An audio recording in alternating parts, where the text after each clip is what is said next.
You know what we haven't done in a while on this channel is a plant haul. Let's do a plant haul. Hello fellow plant people, welcome back if you're returning to my channel. If you are new, my name is Jen and I go by the Leafy Geek here also on Instagram. And it's been a little while since I have ordered plants, and by a little while I mean maybe a month. I'm not sure I want to own up to that because I made a commitment at the beginning of winter 2020 that I was not going to purchase any plants during winter, and that went out the window pretty much immediately when I discovered begonias. So, anyway, it's spring now, kind of, almost. We're sitting at March 18th is when I'm filming this, and I think it's time to show you some new plants that I acquired in 2021. Some of these were purchased before March. I think one of them was purchased before March, but the remaining ones I have purchased in the month of March. So technically I consider March, even though I live in Minnesota, I consider March spring because the first day of spring happens on like March 21st or thereabouts. So take that for what it's worth. Minnesota spring is rarely what it is in other parts of the country. We usually consider spring when we're able to plant our gardens, which is technically May, but also sometimes we consider it in April when flowers start to bloom, even though we can get blizzards and snowstorms in April. So whatever. But I digress, and I did purchase some plants, so I want to go ahead and show you. And the first ones I'm going to show you, it's a new species, or I guess genus, that I'm kind of getting into, which is Gesneriaceae. I think that's how you say it. It's the Gesneriads. Specifically a certain kind of corner of that family, a certain branch of that family, which are generally and colloquially considered the lipstick plants. So I have a few lipstick plants, or Aescunanthus, that I purchased recently that were delivered today. So I want to go ahead and show you. Also, disclaimer, I did purchase these plants more than one plant because this particular seller does sell or does offer specimens that are quite small. And they do that, I know, because they are a terrarium focused company in terms of their plants that they offer, but also, you know, it keeps the price down per plant. But I kind of wanted a head start with some of these. I knew they were going to be quite small, so I did order multiple varieties. I'll make sure, I would love to do an Aescunanthus or even a Gesneriad video, specifically of the specimens that I'm starting to collect. So with that in mind, the individual specimens I'm going to show you are going to be quite small. So this is one of them. This is Aescunanthus gracilis. It's also known as the red elf vine, I believe, is what I've seen it referred to, which I think is super cute. I also purchased multiples of this next variety. It's an Aescunanthus. It's the same genus, but a different species. This particular one is the radicans, Aescunanthus radicans. Maybe I'll just show you all of these because they are quite sizable. So this is going to be a nice size plant when I pot these all together. I do want to show you this little one because it came with a bonus. I have a little plant that's flowering, which is super cool. It made it to me in flower. So far so good. The flower's alive.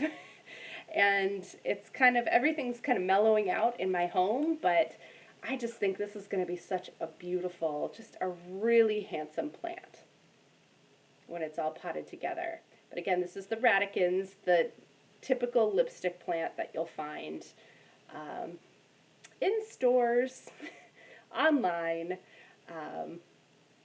Again, I'm thrilled with these. And this particular genus, but I think more broadly, the family is one that I'm getting into. I've tried to grow African violets before. those did not work out so well for me. But in the same family, you know, there's a whole variety of different genera that are fascinating, really. I do have a codonanth, which is in the same family. I really would love to do a more in-depth video on this particular genera, or a few of the genera that I have in my collection, but really Gesneriaceae, is that how you even say it? Gesneriaceae? I could be completely just butchering that, and I would have no idea right now.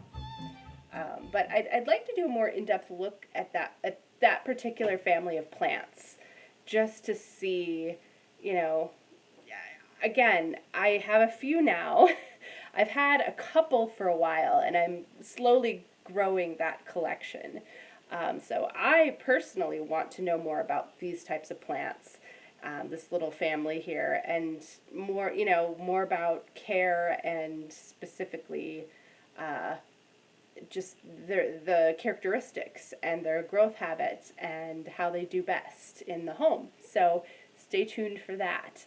But these are my new little Ischinanthus babies. So cute. So I do have a couple of Hoya to show you as well. And they're from two different sellers. They all arrived in March. I think one of these I'd ordered in February technically, but it arrived in March. Does that count as a spring order? I don't know.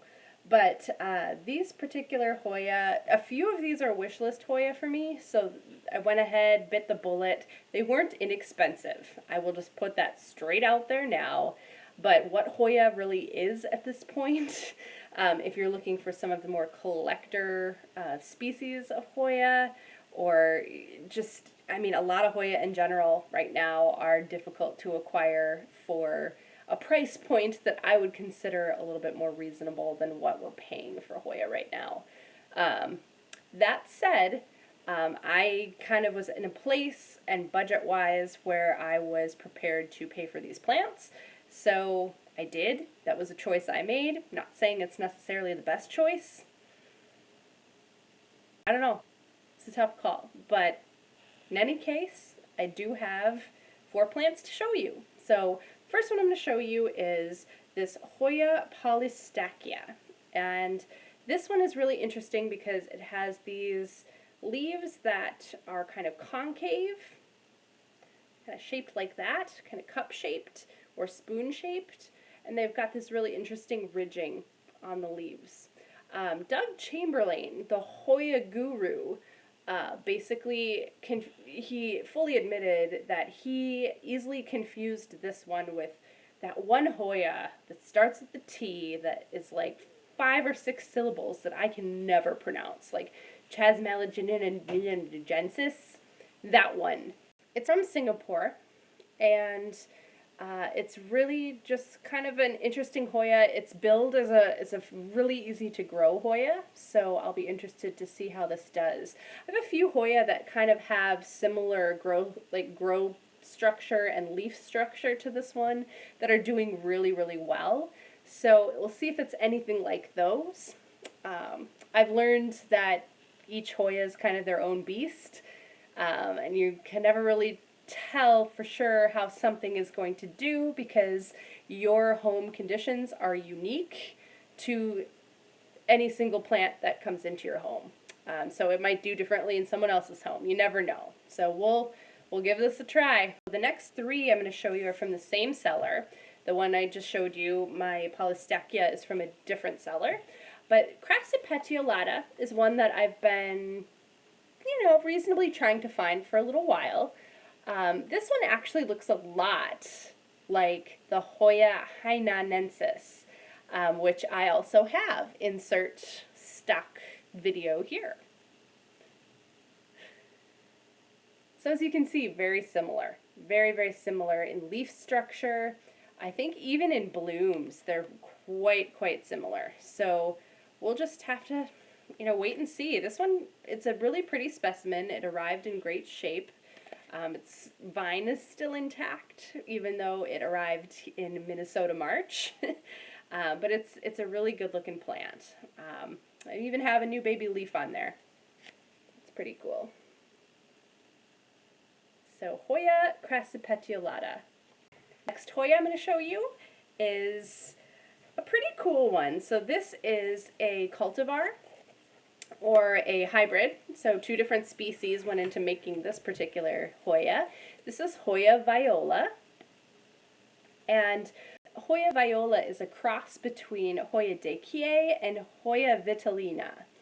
I don't know that I see a lot of daykiei in this specimen yet. It definitely doesn't have the shape of the leaf. I see some, some similarities to the veining of the leaves, just not the shape, at least with this specimen. So we'll just have to wait and see what, if this produces new foliage anytime soon, which it might, because this arrived with a growth point that was intact. I don't know if you can see that. And I even think this one has a baby leaf on it, so that's neat. So we'll see what the new leaves look like on this guy, but this was a wish list plant for me, so I'm happy to have this one, Hoya viola. Then the last Hoya I want to show you is another wish list plant, and this one is, it's an interesting one. Not a lot is known about this plant, at least I couldn't find a lot of information about where it originates. This is Hoya sp rangsan, or Hoya rangsan. And as you can see, it's got these beautifully splashed leaves. They're quite rigid, like you would find on a Hoya macrophylla. I believe this might kind of be in that same class or category of Hoya, but it's just got these really pretty leaves, and I've heard this is a fairly good grower. It can be a little bit finicky. It likes high humidity, which I give my Hoyas, so we'll see. We'll see what it does in my Hoya room. I think it'll do really well. And again, this one arrived with an active grow point intact. So all three of the plants from this particular vendor have active grow points, it looks like, that survived the trip, which is very cool. It might be a little premature, it's March, but things are looking pretty good for what they are looking like and how things can feasibly arrive in this extended season of cold and snow sometimes. Thank you guys so much for watching, and until next time, enjoy your plants.